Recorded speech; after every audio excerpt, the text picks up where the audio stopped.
Yo, thank you for joining. I really appreciate it. It's another day. Let's begin with the time it is. It's 3:34 p.m. Pacific time. It's December 27th, 2025. Let's begin. The dilemma for Democrats in 26 is the Democrats. No, the have met the enemy. He is us. As much as the Democratic leadership wants to attack President Trump in the coming year, they first deal with a larger problem, the mirror. To begin with, who is the Democratic leadership? It is a question a number in the media have asked the former Vice President Kamala Harris and others without getting many answers. Republicans will be all too happy to keep spreading the message of that the leaders of the Democratic Party head to the midterms and beyond are Zohran Mamdani, the newly elected socialist leading flees the rich mayor-elect of New York City, Representative Alexandria Ocasio-Cortez, a Democrat from New York, and Representative Jasmine Crockett, another Democrat.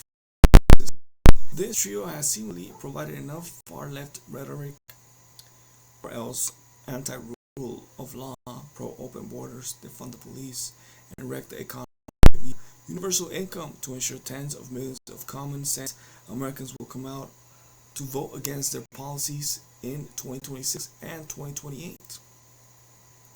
Next, we have Minnesota Governor Tim Walz, another Democrat.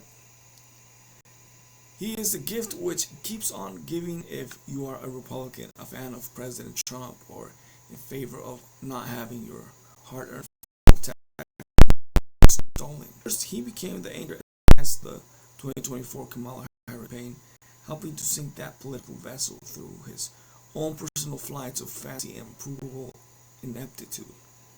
But now, Walz is yet again amid a Minnesota mess of fraud. The story is reminding the public while Trump is entirely correct to push for a regulated and secure immigration system, while also fighting to ensure that immigrants don't game the system to a natural generosity. Under Walz's leadership, Minnesota has become the poster child for the issues of both immigration and fraud.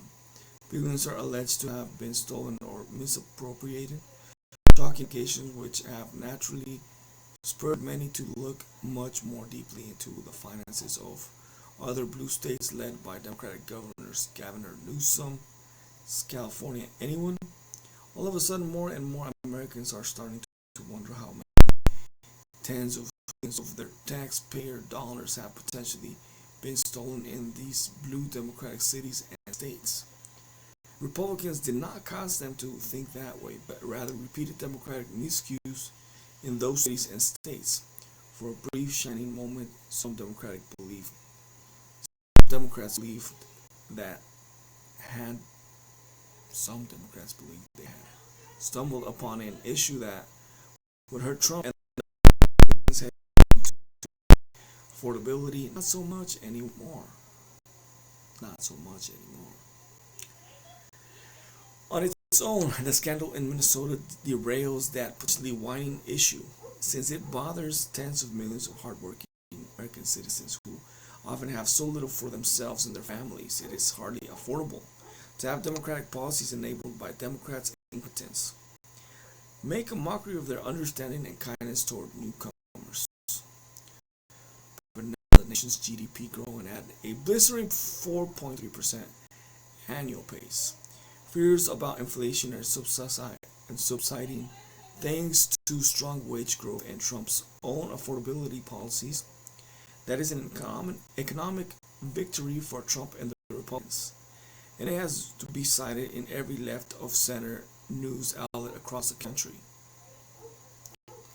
To one extent or the other, bread and butter are always top of mind for most Americans, especially working class, and no matter which narrative the Democrats use to attack Trump, those same Americans realize that he is the first true businessman to inhabit the Oval Office in their lifetimes, a massively successful one at that, who has built an iconic global brand as we head into the new year and its critically important November elections. Several questions arise for the Democrats as they gaze into the mirror. Who are we? We use the American electoral electorate, which is with our split personalities. I don't know. What can we honestly tout as a victory? How will we deal with the coming civil war with far left if we pretend to be more centrist, and how many more misappropriated money shoes are still to drop?